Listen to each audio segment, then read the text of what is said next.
ยันไปอยู่แล้วทิ้ง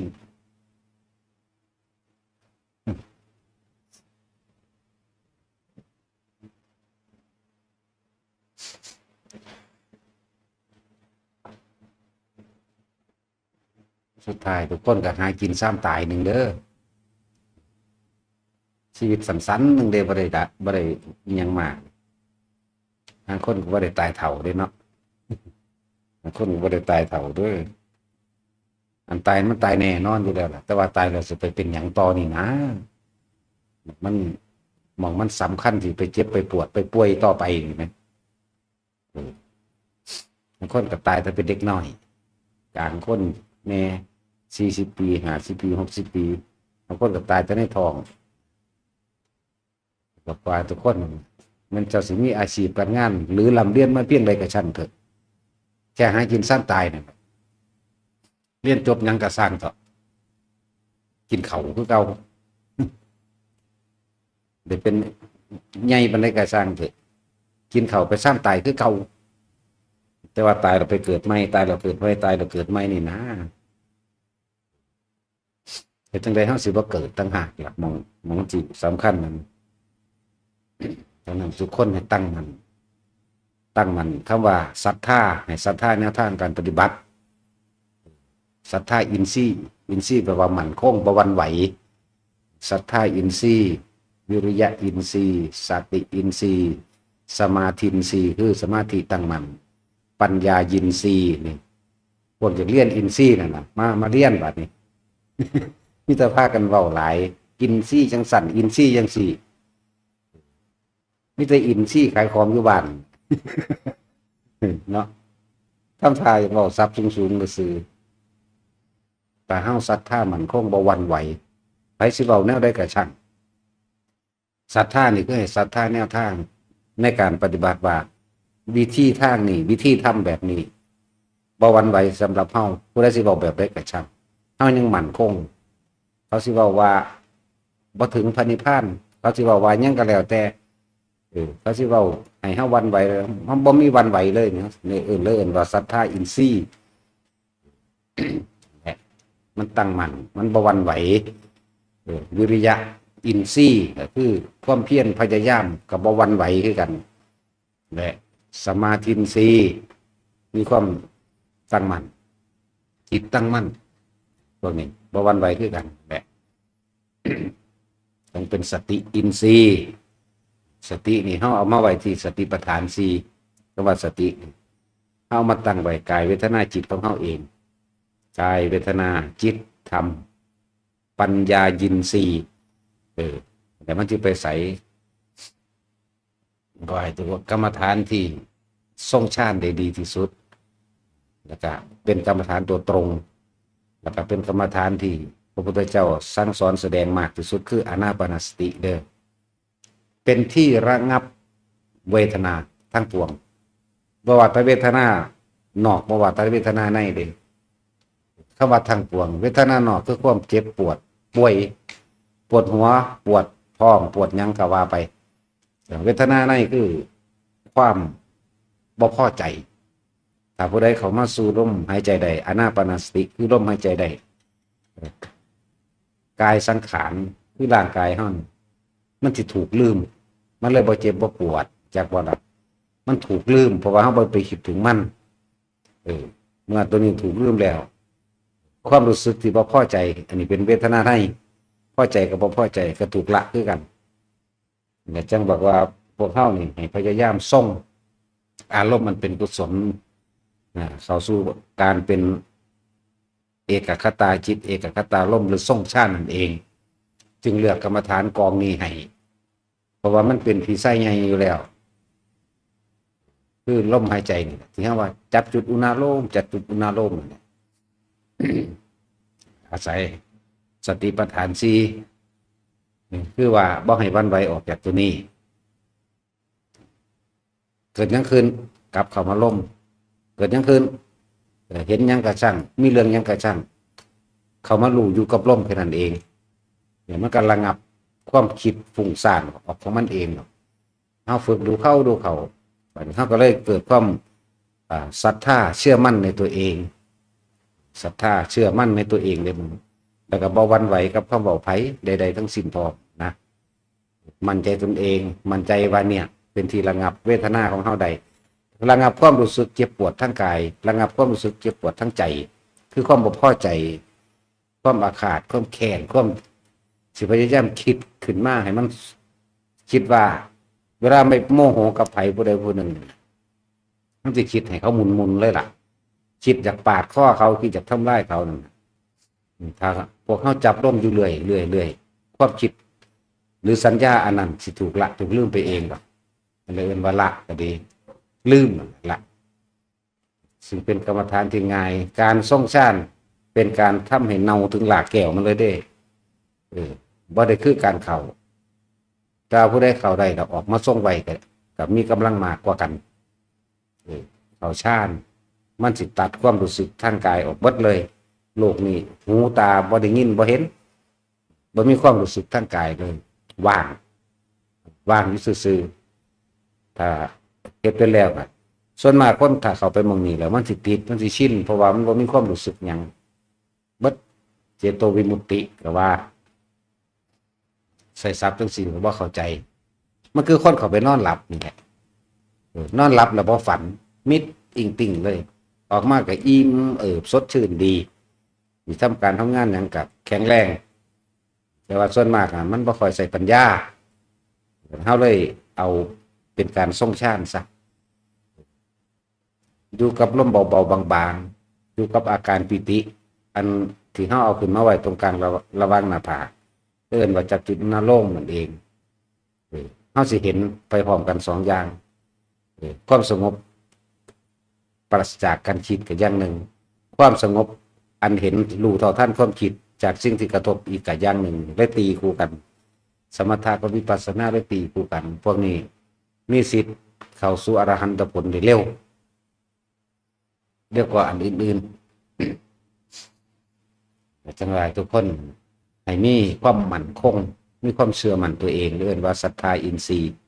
หรือว่าศรัทธาพละเกิดกับร่างกายบ่หวั่นไหววิริยะพละบัดนี้มันก็มีความเพียรพยายามมากขึ้นพยายามที่สิอยู่กับลมพยายามที่อยู่กับจุดอุณาโลมนั่นแหละ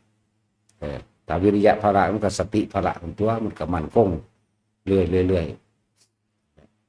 บัดนี้ปัญญาพละเวลามีหยังกระทบกระทั่งมันสิตัดเอาเองดอกเฮาบ่ได้เป็นผู้ไปตัดมันดอกเฮาบ่ได้เป็นผู้ไปละมันดอกแต่เฮาเฮ็ดตัวหนึ่งตัวสองได้แล้วตัวอื่นๆก็เป็นผลของมันสิเป็นคนบ่ค่อยคิดมากนี่แหละจึงบอกว่าผู้ใดก็ช่างอย่างนี้พ้นจากกรรมเก่าอย่างนี้พ้นจากการเก่าหรือการตัดเวรตัดกรรมที่ดีที่สุดคือการอย่านำเรื่องเก่าๆมาคิดถ้านำเรื่องเก่าๆมาคิดมันก็ซ้ำเหมือนเป็นใหม่ๆนี่เป็นในประจำวันปกติเลยล่ะ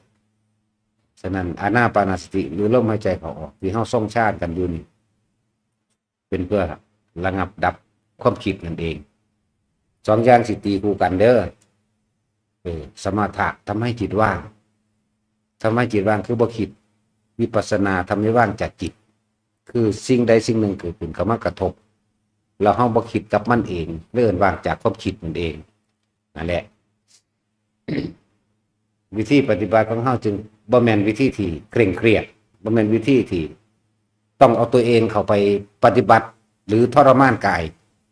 ตะกี้เขาเป็นมาก่อนบ่แห้งละเรื่องการปฏิบัติและเหตุให้เจ้าของทรมานนั่งสมาธิ7-8 มื้อ9 มื้อ10 มื้อเขาก็เฮ็ดมาแล้วเพราะว่ามันหยังมันเอาตัวเองเข้าไปมันอยากเด้อดเข่าอดน้ำที่ว่าน้ำขวดหนึ่งนี่อยู่ได้8 มื้อคนเด้จิบหน่อยๆพ่อขนาดนั้นเด้หลวงสั่นนี่คือเข้าไปปฏิบัติแบบเอาเป็นเอาตายก็ว่าแล้วก็บ่ได้นะเป็นนักสั่นว่าเข้าอยาก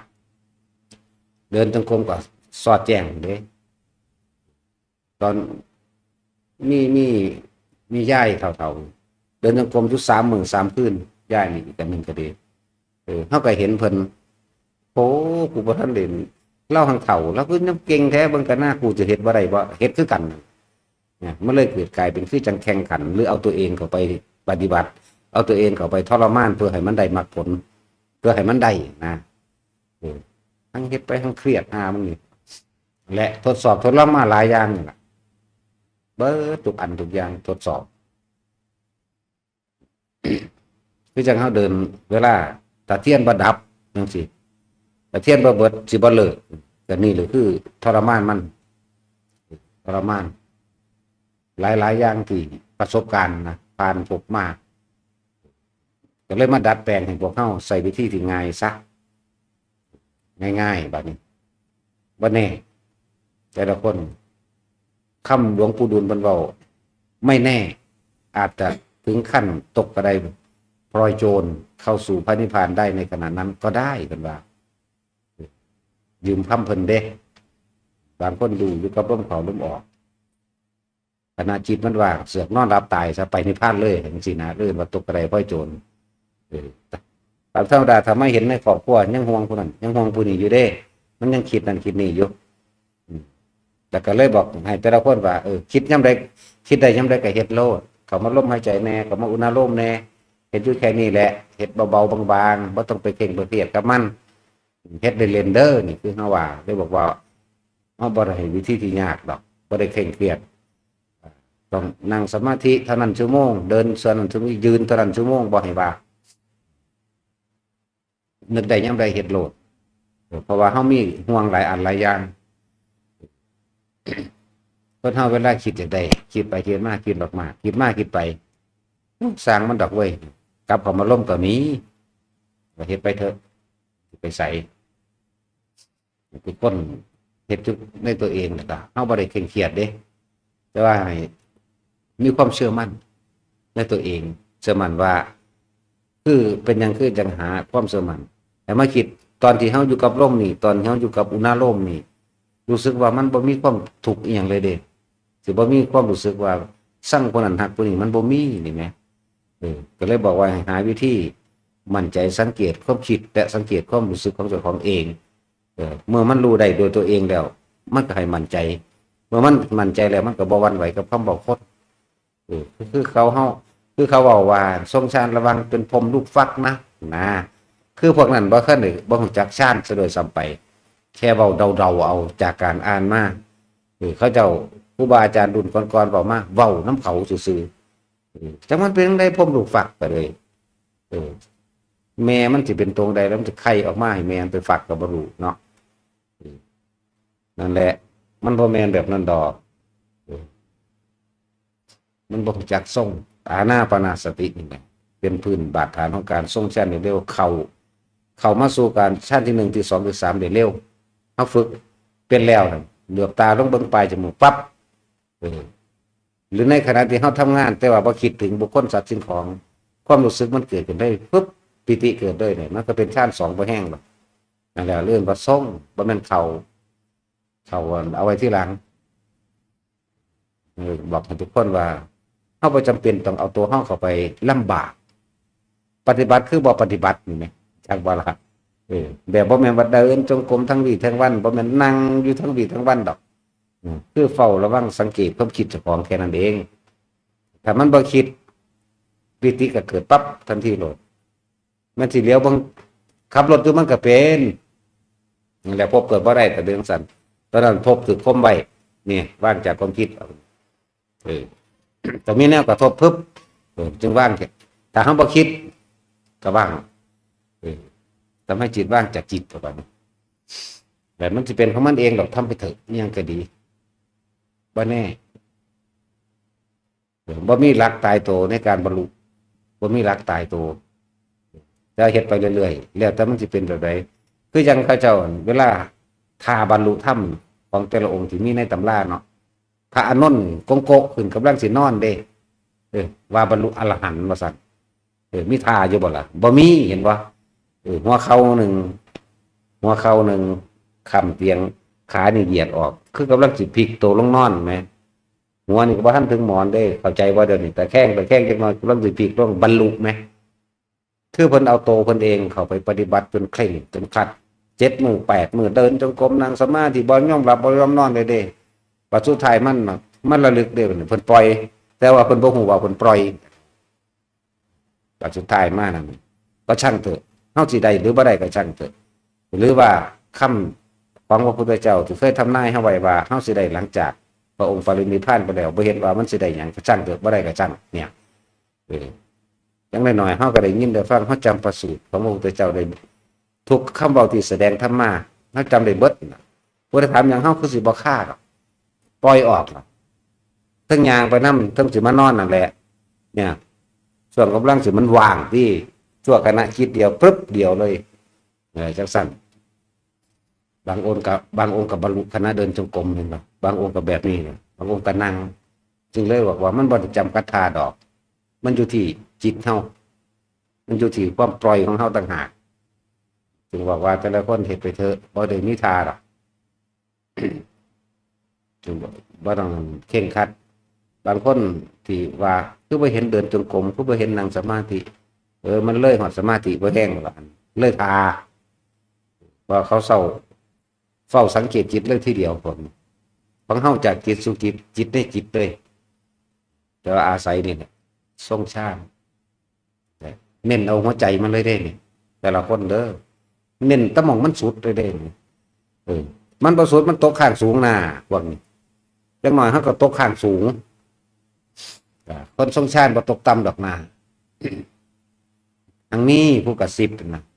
คือจังว่าเรื่องคือทำมีกะอุบาสกฟังทำก็เดียวนั่นอย่าเพิ่งนั่นยกมือขึ้นตั้งพระคนกำลังแสดงธรรมอยู่สมัยตะกี้คนป่วยเอาพระมาแสดงธรรมก่อนที่สิตายได้บ่แม่นตายแล้วจังไปแสดงเด้เดียวหนึ่งแต่เทวดาบอกเทวดากวักมือเรียกในรถทิพย์ทั้ง6 สั้นเนี่ยแต่คุณพ่อมันอยู่กับพวกผู้กาเดินมันพวกกับหนูเดินมันอยู่กับสันเดินมีเบิดทั้งนั้นแต่คนเดียวความหมายคือว่าเดี๋ยวให้ฟังธรรมจบก่อนนั่นแหละจังสันแต่มันมีผู้กระซิบแบบนั้นพวกมูนี่คือกันกว่านั้นอีกบัดนี้กว่านั้นอีกเด้อมันสิมีดอกบอกคือว่าเข้าสู่อาการปิติเขาสิบอกครับเพราะตะแคร่หมุนปุ๊บขึ้นไปเลยเลือกได้เลยบัดท่านแค่เฮาเฮ็ดเล่นๆมือนึง4 5เทื่อนิดหน่อยแค่เสี้ยววิแต่ละชั่วโมงนี่แหมพระมปริสัชชาพระมปโรหิตาของเด้มันบ่ได้ธรรมดาเด้บัดเฮาส่งได้บึบแน่จังน้อยขึ้นไปอีกมหาพรหมปริตภาไล่ขึ้นไปเรื่อยๆของเด้ว่าธรรมดาแล้วบ่แม่นว่าเฮาจะไปค้างอยู่หม้องหันดอกมันยังมีสิทธิ์ที่สิได้พันธรรมของพระพุทธเจ้าองค์ใดองค์หนึ่งข้างหน้าหรือภิกษุผู้ทรงฤทธิ์มันยังมีภิกษุผู้ทรงฤทธิ์ขึ้นไปแสดงธรรมก็มีโพธิสัตว์แสดงก็มีบ่ว่าแต่พระอรหันต์แสดงได้ผู้ทรงฤทธิ์ก็แสดงได้เด้มีพระโพธิสัตว์เป็นต้นเอิ้นพระทรงฤทธิ์จำธรรมของพระพุทธเจ้าขึ้นไปแสดงไงหรือบางที่หมู่เดียวกันสนทนาธรรมตามการของเขาเองเทวดาคุยธรรมะเขาก็คือเฮาคุยกันนี่แหละคุยไปคุยมาบรรลุก็มีนี่โอ้ยตั้งเยอะตั้งแยะที่พวกเฮาเฮ็ดอยู่นี่เนี่ยป้องกันการตกข้างว่ามันตกข้างต่ำหรือว่ามันสวรรค์เด้ตกข้างคือได้อายุมากด้วยมีสิทธิ์ถึงพระพุทธเจ้าองค์หนึ่งข้างหน้าพุ่นเลยบอกว่าเฮ็ดไปเถอะแต่ว่าให้มั่นใจในตัวเองโดยการวิธีสังเกตความคิดตัวเองสังเกตอารมณ์ความรู้สึกตัวเองเลื่อนว่าจากจิตสู่จิตทำแค่ว่าเฮาเฮ็ดง่ายๆแบบแค่รู้สึกตัวในปัจจุบันณขณะนั้นเองรู้สึกตัวโดยลมมั่งรู้สึกตัวโดยอาการปิติที่เกิดระหว่างกลางหน้าผากอุณาโลมมั่งรู้สึกตัวว่าเบาว่างโล่งมั่งเนี่ยอยู่ใน3ขันธ์ชั้น1ชั้น2ชั้น3ถือว่าดวงชั้นจังซั่นเป็นถ้าว่าเรื่องสมาธิก็คือความสงบในขณะที่สงบแล้วก็ในขณะที่สงบย่อมมีสิ่งใดสิ่งหนึ่งอุบัติขึ้นเกิดขึ้นเพื่อเป็นเครื่องทดสอบเฮาเลื่อนปิติกับแมนนิมิตต่างๆกับแมนสภาวะต่างๆหรือปรากฏการณ์ต่างๆที่มันพุทโธขึ้นมากับแมนแต่เฮาบ่สนใจนำไปคิดเนี่ยมันเลื่อนว่างจากจิตบ่ล่ะบ่ได้สนใจว่าวูบมานี่มันหยังนอเฮาบ่คิดเลยแต่วันเห็นอยู่ แสงวับมาขึ้นบนเข้าหน้าผากก็เข้าไปแต่เขาบ่คิดเลยเกิดจากหยังสาเหตุหยังบ่คิดนั่นแหละมันก็เป็นอัปปนาเองมันก็ได้ยากดอกคนบ่เข้าถึงมันก็สิโดนเดาเอาขององค์นั้นเอาขององค์นั้นมาเปลี่ยนหน้าใส่กันแบบเอาความเห็นเรื่องของเป็นใหญ่สวนมากเป็นสั้นเป็นสั้นสมาธิพิเศษในอัปปนาสมาธิจักว่าล่ะจริงๆการสมาธิอันเดียวกันนั่นแหละบัดนี้เพิ่นแยกให้เกิดความเข้าใจโดยละเอียดซื่อๆคณิกะสมาธิมีความสงบในขณะนั้นหรือว่าชั่วขณะเพราะว่ามันเป็นอย่างคือชั่วขณะเพราะว่ามันบ่ผ่านอุปจาระเลื่อนชั่วขณะจริงๆก็คือในขณะที่พวกเรากำลังทำถึงความสงบแล้วแล้วความสงบต่อเนื่องไปแล้วก็เกิดสิ่งใดสิ่งหนึ่งสภาวะหรือปรากฏการณ์เกิดขึ้นอันมีอาการปิติเกิดขึ้นแทรกซ้อนต่างๆตลอดทั้งนิมิตต่างๆนิมิตรูปภาพเสียงนิมิตกลิ่นต่างๆแต่เฮาบ่เข้าไปคิดหาเหตุผลต้นปลายของมันมันก็เป็นอัปปนาเองเป็นผู้มีจิตตั้งมั่นในความสงบอันหาประมาณไม่ได้เรียกว่าอัปปะนี่มากหรือไม่หรือหาประมาณบ่ได้นั่นเองมันก็ละอยู่ในหันแบบนี้มันถ้ามันรู้แล้วปล่อยรู้แล้วว่างไปเลยได้รู้แล้วบ่ได้นำมาคิดใหม่ได้เว้นไว้แต่ว่าสิเอามาอธิบายเพื่อให้อีกผู้หนึ่งคลายความสงสัยซื่อๆได้ที่เพิ่นเว้าเรื่องนิมิตจังซั่นนิมิตจังซี่นะแต่ว่าสำหรับเฮาปฏิเสธให้เบิดเลยบ่มีหยังจริงจักอย่างของเฮานี่บ่มีจริงจักอย่างบ่ให้เอาบ่ให้มีสิ่งนั้นมีอยู่จริงบ่ให้มีบ่ให้มันเห็นอยู่แต่ว่าบ่ให้มันมีเข้าใจบ่ให้ไปเข้าไปติดหยังเลยนั่นแหละเพราะว่ามันไปเสือแนวอันนั้นสั้นแบบคือภาพมันพากันเวียนไปเวียนมาอยู่เดี๋ยวนี้แล้วก็เอาไปยืนยันแล้วก็เอาไปตัดสินแล้วก็เกิดอารมณ์ซึ่งกันและกันนั่นแหละตัวเกิดตัวอารมณ์พอใจกับบ่พอใจเวลามีคนถกเถียงนี่แหละนั่นมันเพิ่นเลิ่นว่าปัจจตังของไผของมันซ่านี่เพิ่นหาวิธีตัดสินให้มันเป็นปัจจตังหาวิธีตัดสินคนนั้นคุยกันด้วยสันติคือมันถอยไปถอยมั่งจริงหรือบ่จริงมีหรือบ่มีก็ช่างมันเถอะเอาพวกเฮาคิดเบิ่งดีๆเด้อขนาดเฮาเห็นกันทีเดียวนี่มันก็ยังสิบ่มีได้อยู่มันสิตายอยู่แม่นบ่ล่ะหรือเจ้าสิมั่นคงไว้บ่แน่คนตายไปแล้วพวกเจ้ายังเก็บมาเป็นอารมณ์อยู่นะพวกเจ้าก็ไปเกิดนั่นแหละเกิดจากสิ่งที่มีหยังมีในสัญญาที่พวกเจ้าดึงเข้ามาคิดตอนน่ะแล้วจิตคือความคิดนี่แหละจิตคือผู้รู้กับแม่นจิตมโนวิญญาณกันเดียวกันแหละมันแยกออกซื่อๆดอกความคิดไปถึงบุคคลที่ตายดูเอามีภาพบ่มโนสัญญานั่นแหละเสียงเว้าก็มีในหันรูปร่างหน้าตาก็มีในหันแสดงลักษณะท่าทางก็มีในหันจิตมโนแม่นบ่ล่ะแต่ว่าจิตมโนนี่ถ้าพวกเฮาคิดไปเรื่องนั้นเรื่องนี้ปุ๊บวิญญาณเนี่ยตัวเฮาเองนี่รับรู้ความรู้สึกได้บัดนี้พอใจกับไม่พอใจนั่นแหละตัวโกเกิดแบบนั้นเด้อจิตมีที่ตั้งนั่นหมายถึงว่าเฮาไปคิดถึงบุคคลผู้นั้นแล้วเฮาคิดถึงคนตายนั่นแหละคิดถึงคนตายมันต้องจำรูปภาพรูปร่างหน้าตาลักษณะท่าทางแม้กระทั่งเสียงแม้กระทั่งกินกินเหือกินหยังก็ว่าไปหรือคนก็กินยาสูบจังซี่นะผู้นั้นเดี๋ยวนะคือจังเฮาคิดถึงว่าผู้นั้นโอ้ยถ้าผู้นั้นมาน่ะกินยาสูบหุยๆมาแล้วดอกว่าเด้แต่ว่าตายมันก็จื้อแล้วว่าตอนนี้ตายมันมาจังซี่นะนั่นแหละเรื่องว่าจิตมโนวิญญาณจิตคือความคิดถึงคนผู้นั้นนะตอนบ่ทันตายถ้าดึกกินยาสูบโอ้ผมมาแล้วโลดนะเป็นสั่นความคิดทั้งหลายย่อมก็เกิดรูปภาพลดกินเสียงยังก็ว่าไปแม้กระทั่งรสชาติอาหารเพิ่นมักเผ็ดๆตัวก็ยังเว้าถูกนั่นได้ล่ะนั่นแหละฉะนั้นถือว่าเฮาหาวิธีสังเกตตัวเองพยายามบ่ไปคิดถึงอดีตคำว่าคิดถึงมันอดีตทั้งนั้นแหละบ่ได้มีอนาคตดอกจักบ่ล่ะสัญญาทั้งนั้นเลยบ่มีอนาคตดอกมีแต่อดีตมีแต่สัญญาคิดถึงของเก่าๆเท่านั้นจึงบอกว่าจะนำเรื่องเก่าๆมาคิดแต่ผู้ใดอยากตัดเวรตัดกรรมมันแต่คิดแล้วพวกเจ้าก็เกิดตัวแล้วเพราะพวกเจ้าเกิดอารมณ์จังซั่น ว่าพวกเฮาจึงบอกว่าบ่ต้องไปปฏิบัติ ยากมากมายหลายวิธีครับเอาวิธีเดียวถึงเฮามีนี่แหละรู้ลมเข้ารู้ลมออกอยู่หน้าลมเกิดมั่งบ่เกิดมั่งรู้มั่งบ่รู้มั่งช่างมันเฮ็ดไปเฮ็ดคือบ่อยากได้ปฏิบัติคือบ่ปฏิบัตินี่แหมเลยเป็นวิธีที่ง่ายจังว่าอานาปานสติจึงเป็นที่ระงับความเจ็บปวดทั้งกายก็ได้ความเจ็บปวดทั้งใจก็ได้จังสั้นแล้วก็เป็นบาดฐานของการทรงฌานที่ดีที่สุดคืออานาปานสติการทรงฌานด้วยกสิณนิมิตนี่ยากเด้เราต้องไปตั้งภาพมาได้อันนึงขึ้นมาแล้วพยายามนึกถึงภาพนั้นจำภาพนั้นสีนั้นให้ได้อีกเขาจับภาพพระพุทธรูปสีเหลืองจังซี่แต่จำภาพด้วยว่าทรงฌานด้วยกสิณนิมิตสินจังซี่ให้เห็นคือใดคือตาเปล่านี่เด้ทั้งที่มันบ่ให้เห็นได้ทั้งที่คือเราเห็นแบบจำภาพได้เบิดคือจังเห็นจริงๆนี่นะเนื้ออยู่หันจนว่าได้เป็นก้อนขนูขึ้นมาโลดจังแม่นแต่นี่บ่เลยรู้ลมเข้าออกปั๊บขึ้นมาปั๊บโลดง่ายกว่าอีกกว่าจะไปจำได้ว่าธรรมดาเด้แต่ว่าเขาเคยเฮ็ดได้อยู่จังซั่นมันยากเลยเดี๋ยวบางล้านเขาไถหน้าอากลากคือนั่นนะจังซั่นเฮาไปชื่อได้โลด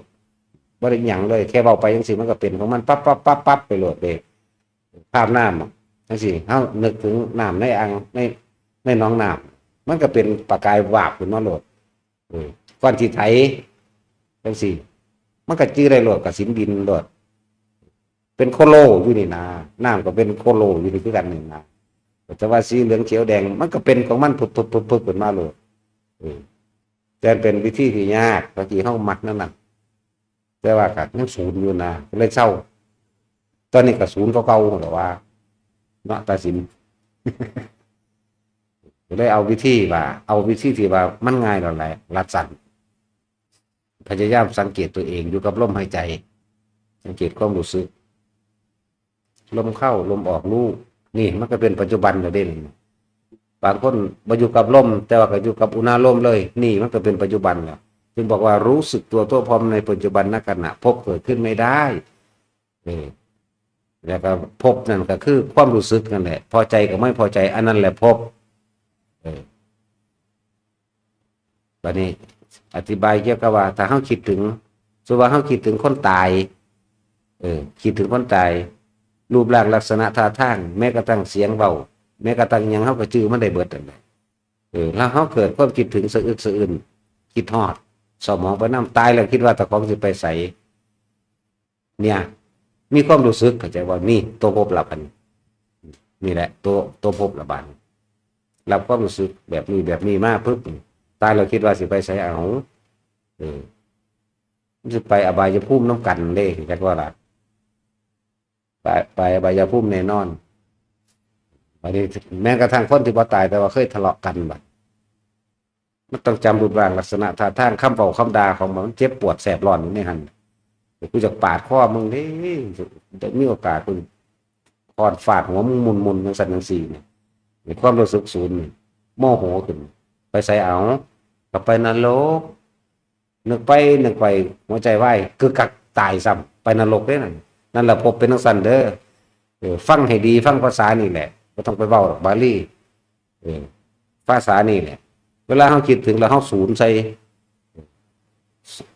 สมมติว่าเขาขี่รถไปแต่ไปทั้งนั้นสร้างหมาตัวนั้นมันไล่รถจะมันกูสร้างมันกูหาเนี่ยไปขามาอย่างนั้นศูนย์เนี่ยโมโหน่ะว่าท่านได้ไปฮอดดอกขี่รถไปพวกนี้ไปส้นต่อใหม่ตายซ้ำไปนรกเด้ไปนรกเด้อศูนย์จากว่าโมโหนั่นน่ะซ้ำนี่หนึ่งเด้แหละนั่งสั่นดังนั้นเฮาจึงพยายามอยู่กับลมให้มากอยู่กับลมเกิดยังขึ้นกระช่างขอทุกคนกลับมาที่ลมหายใจก่อนพวกเจ้าสิมีปรากฏการณ์ยังก็แล้วแต่พวกไปอยู่ในป่าเด้อจะไปเป็นบ้านะมันได้ภาษาแสงแบบสำหรับสายแมงหิงหอยไม่บอกกันหาแมงบอกด่าทางอากาศเห็นนั่นเห็นนี่จากว่าหลักแสงสีชมพูวับแสงประกายพึกแบบคือกระจกแก้วน้อยๆแป๊บนั่นนะมันสิเป็นน้ำเบิ่งเห็ดหยังภาษาอังกฤษ มันสิตัวต้นบ่จักติเห็นจริงแต่มันบ่จริงดอกจะคิดเข้ามาไหมมันติดง่ายๆเลยเนี่ยบ่ดีมันลืมยากๆเลยจังซั่นแล้วมันก็สิเอามาอ้างกันซื่อเด้จังซั่นล่ะ มันติดเป็นอารมณ์เด้อพวกนี้หลงอยู่เด้อย่ำสลัดถิ่นเห็นหยังกระสังอย่าคิดนำได้ยินเสียงหยังกระสังอย่าคิดนำอย่านำเขามาคิดอย่านำเขามาคิดว่าคือนั่นคือนี่แบบนั้นแบบนี้เป็นนั่นเป็นอย่านำเขามาคิด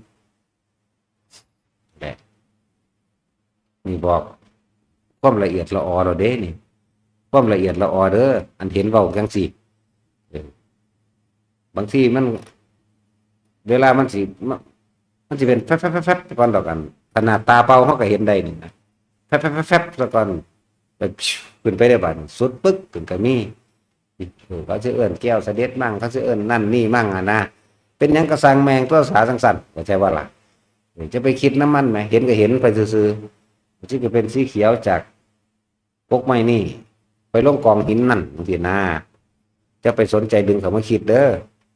อยู่ซื่อๆโลดลู่อยู่กับลมลู่ก็คือเห็นนั่นแหละก็คือได้ยินนั่นแหละแต่ว่าอยู่กับลมเรียกว่าลู่อยู่กับลมอย่าหนีจากลมอย่าเอาความคิดออกไปคิดนี่ไหมอย่าไปคิดว่ามันคืออย่างร้ายและดีนี่ไหมเลยว่าลู่อยู่กับลมให้รู้สึกตัวถ้าคนเฮายังมีความรู้สึกตัวอยู่พบมันเกิดบ่ได้ดอกส่วนมากมันบ่อยู่รู้สึกตัวอธิบายง่ายๆแค่คือเฮากินข้าวเฮาสิกินข้าวกับผู้อื่นนี่ไหมบ่ได้รู้ว่าเจ้าของกินข้าวเด่นแต่ว่ากินข้าวเข้าใจว่าล่ะเพราะมันบ่ได้รู้สึกตัวว่าเจ้าของเฮ็ดหยังโดยซ้ำไปพูดไปคิดถึงบุคคลที่รักบุคคลที่เกลียดสองคนนั่นแหละพอใจกับไม่พอใจแต่ก็กินข้าวกินแต่คนฝึกหัดภาวนาเป็นแล้วมันบ่ได้ยากดอกกินข้าวอยู่ต่อหน้านี่ความรู้สึกก็เกิดขึ้นในเฮาเองนี่แหละเรียกว่าปัจจุบันขณะหูในปัจจุบันตรงนี้ขณะนี้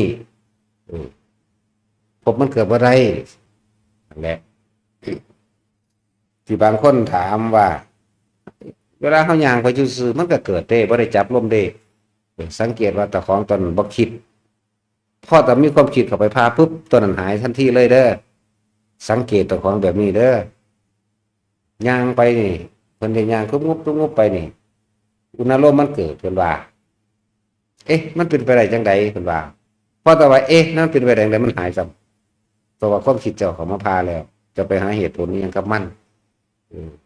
เป็นธรรมดาคนพอไหมแก้ให้แล้วบอกว่ามันเกิดเป็นอุณหภูมิมันเกิดเป็นได้เพราะว่าเฮาบ่คิดตอนนั้นจิตเฮาเป็นอุเบกขามันบ่คิดซ้ายคิดขวาแล้วมันบ่หาคนหลักคนเกลียดแล้วมันเลยเป็นนึบขึ้นมาเลยเพราะแต่ว่ามันเป็นไปได้จังไดปุ๊บหายทันทีเลยนั่นแหละ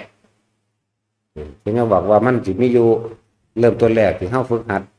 ก็คือรู้ลมเข้าลมออกก็จับจุดอุณหภูมิได้อันที่สองลมมันหายไปแล้วมีขั้นที่สองเหลือเฉพาะปิติวิตกวิจารหายเหลือแต่ปิตินี่คือขั้นที่สอง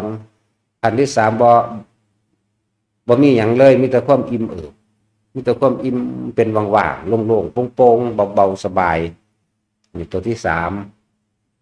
บางทีเราเบิ่งความคิดแต่ของเองนั่นแหละสิพูดขึ้นเองตัวที่สามนี่เด้อที่แรกมันสิว่างๆบัดนี้มันสิคิดประมาทพวกนั้นพวกนี้ก็มีได้บัดนี้บัดนี้ปักอยากไปหามมันหรือบดีก็เห็นค่อยไปตามความคิดตัวนั้นเป็นลักษณะนั้นแต่ถ้าเฮากลับมันอยู่ในแค่ความรู้สึกตัวเฮาเองเฮาบ่ไหลไปตามมันเฮาบ่เป็นผู้คิดความคิดนั่นเลยถูกเลยเฮาเห็นนะเฮาเห็นมันไปซื่อๆมันก็คิดไปของมันแล้วความรู้สึกเฮายังอยู่โล่งๆโปร่งๆอ่ะนะบอกยากๆเลยอันนี้มันโปร่งๆเรียกสิวางได้บ่ฝึกไปยังก็ดีขึ้นอยู่กับตัวเฮาเด้บ่มีผู้ใดอยากให้ไผบังคับตัวของต้องบังคับเอาเองเริ่มต้นแรกก็บังคับเอาเองซะก่อนต้องบังคับตัวเองเมื่อเป็นแล้วก็จังค่อยเฮ็ดเล่นไปเรื่อยๆเดี๋ยวก็ค่อยๆเขาเป็นเองดอกบัดนี้จังว่าเป็นวิธีที่ง่ายและสั้นเฮามีโอกาสที่จะถึงพระนิพพานแบบตกกระไดพ้อยโจรอยากรู้ว่าล่ะคือว่ามี โดยปกติธรรมชาติของมันยังห่วงลูกห่วงหลานยังห่วงให้ห่วงหน้ายังห่วงหนี้ห่วงสินหรือยังก็แล้วแต่แต่ว่านั่นถึงเวลาเฮาถิ่มแล้วเฮามาอยู่กับลมหายใจเข้าอยู่กับลมหายใจออก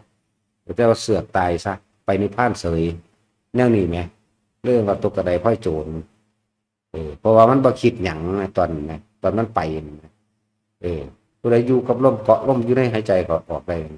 จึงบอกว่าตายแล้วบ่ต้องมาเกิดอีกว่าต้องมาเกิดในโลกมนุษย์อีกอย่างน้อยทุกคนใดอนาคามีความคิดเฮาบ่ไปหาคิดถึงบุคคลสัตว์สิ่งของเรื่องเล่าในอดีตเฮาบ่คิดแหมจิตบ่มีที่ตั้งจิตบ่มีที่ตั้งความคิดบ่มีหม่องไปเกาะบ่มีไปเกาะบ่ไปคิดถึงผู้นั้นผู้นี้ไงมันจะว่างอยู่ในลมหายใจนี่เองลมหายใจบ่มีรูปร่างตัวตนได้นั่นแหละมันสิเกาะอยู่นี่ว่างบึ้บเสือกตายซะนิพพานเสยได้นั่นน่ะจักว่าล่ะสั่นแหละจึงบอกว่าเฮ็ดไปเถอะมันยังมีผลดอกแล้วคนทรงชาติเนี่ยส่วนมากบ่ค่อยเจ็บปวดได้ตายจักบ่ล่ะบ่ค่อยเจ็บปวดมันสิลบซ่อนมันสิหนีของมันเองดอกเพราะว่าเฮาเฮ็ดลึงแล้วชินแล้วมันสิหนีความรู้สึกในการเจ็บเองดอกนั่นแหละเฮ็ดไปเถอะนะถึงเวลาแล้วหังหูดอกแต่ก็หลายๆคนที่ได้ผลมาแล้วเนี่ยเยอะแยะป่วยเป็นโรคเราสิเอาไปพามันมีแนวเหตุดีเห็นบ่มันคิดโอ๊ยเฮ็ดอันนี้ดีกว่าดอกจิตไปแค่นั้นบุญพายเฝ้าๆนี่เลยอยู่กับลมเข้าลมออกเอาไปพาเราบ่ได้พาก็มีเศร้าเลยก็มีนั่นแหละจิตมันตั้งมั่นแล้วเป็นเอกตามันเกิดเป็นพลังงานของมันเองดอกอย่างสั่นหลายอย่างอยู่ดอกทุกคนไปเห็นผลหลายคนแล้วแหละแม้กระทั่งบัดนี้พวกอุบัติเหตุถึงขั้นเสียชีวิตได้แต่ว่าบ่เป็นหยังคนแต่ว่ารถอาจจะเสียหายอยู่นิดๆหน่อยๆนี่แหละจึงบอกว่าเหตุไปเถอะหลายอย่างผลแห่งสมาบัติทั้งสิรักษาเขาเอง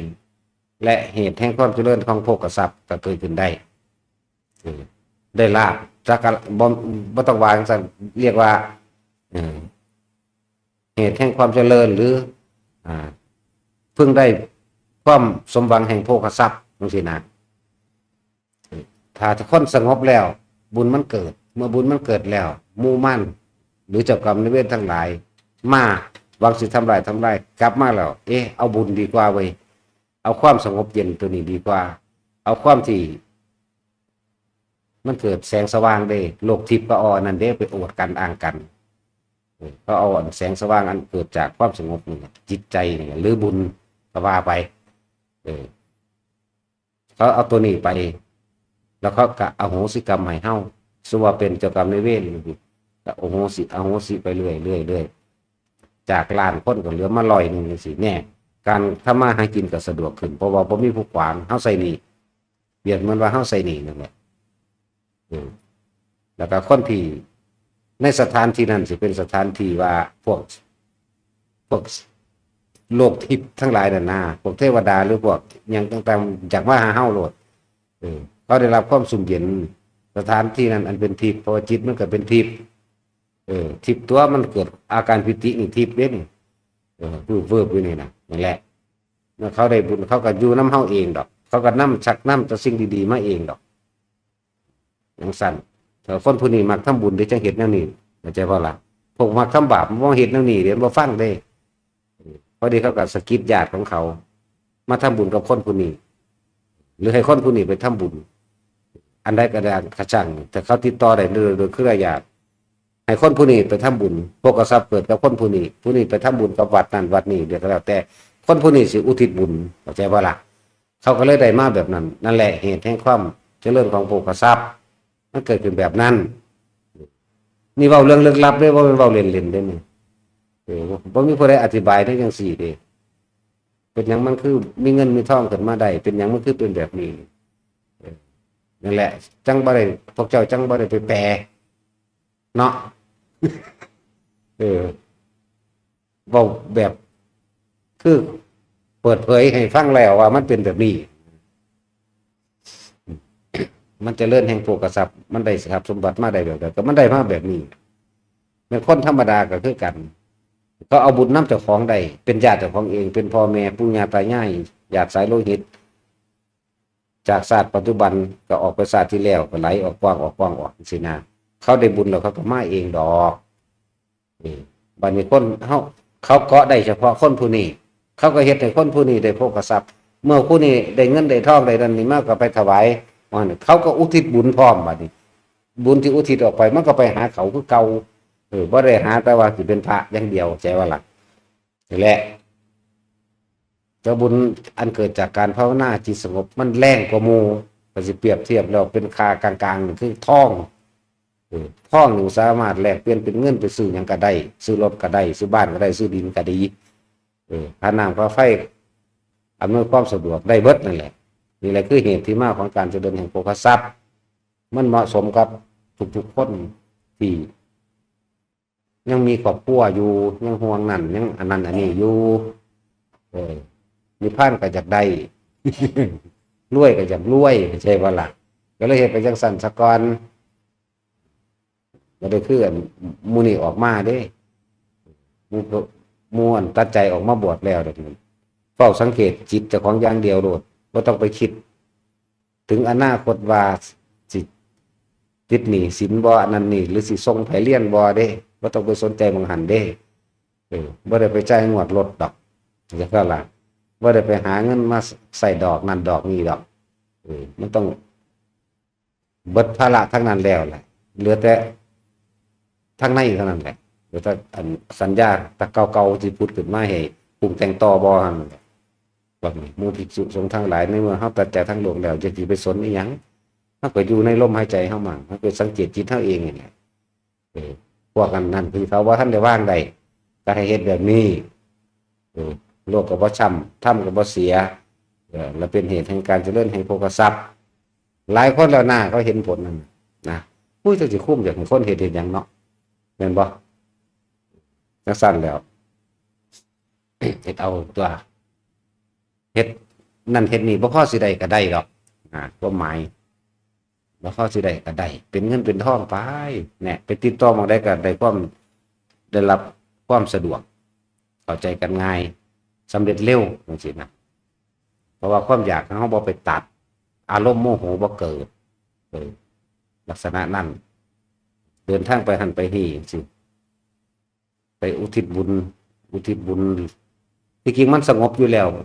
มันเป็นทิพย์ของมันอยู่แล้วพวกโลกทิพย์ทั้งหลายมันก็นำไปเองดอกยังเฮาเอาอยู่เนี่ยเอาตัวเองประกันก็ได้เนาะเฮาบ่ได้ไปเฮ็ดหยังนี่คนคือมาอยู่เนาะแม่นว่าล่ะเขามาจากทิพย์ตัวนี้ก็ได้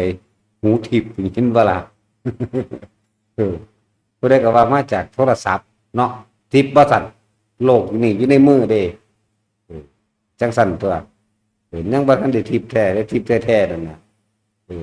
คนผู้นั้นได้ฟังแล้วเกิดความสงบเป็นเทวดาที่เป็นญาติของเขาหรือเจ้ากรรมนายเวรที่ได้รับบุญจากคนผู้นี้เขาสะกิดให้มาเองดอกจังว่าเป็นหยังเฮาอยากมาดอกแหละจังว่าเฮ็ดเอาบ่มีไผเฮ็ดให้ไผได้เด้ออย่าลืมพระเอาบุญให้ไผบ่ได้ดอกเอาศีลให้ไผบ่ได้พร้อมใจบ่ล่ะเอาความสงบให้ไผบ่ได้เอาปัญญาให้ไผบ่ได้เอาความสิวิไลคือลดแห่งธรรมให้ไผบ่ได้เอานิพพานให้ไผบ่ได้ผู้นั้นต้องเฮ็ดเอาเองผู้นั้นต้องเฮ็ดเอาเองเด้อสั่นเฮาสิไปรอบปฏิบัติศาสตร์ใดในเมื่อศาสตร์นี่มันนำพอล่ะรู้จักบ่ว่าพวกเฮาล่อนตะแกรงเกิดมาหลอดเป็นคนได้จังได๋มันว่าเอาถือเบาหมู่บ้านพวกแค่นิดเดียวกับหลายเพราะคนนับประมาณบ่ได้พวกเจ้ารอดมาได้จังไดซึ่งบ่ทันได้นับสัตว์อื่นเด่นพวกบ่เห็นอันที่พวกเปรตพวกอสุรกายพวกสัตว์นรกทั้งหลายบ่นับใส่เด่นเนาะนับใส่แต่คนนี่แหมรอดตะแกรงมาได้จังไดเนาะมันน่าเสียดายเด้ถ้าไปบ่เฮ็ดนั่นนะแหละวิธีปฏิบัติก็บ่ได้ยากแค่รู้ลมหายใจกับจับอยู่ในลมพอแล้วเอาแค่นั้นเอาสมาทาน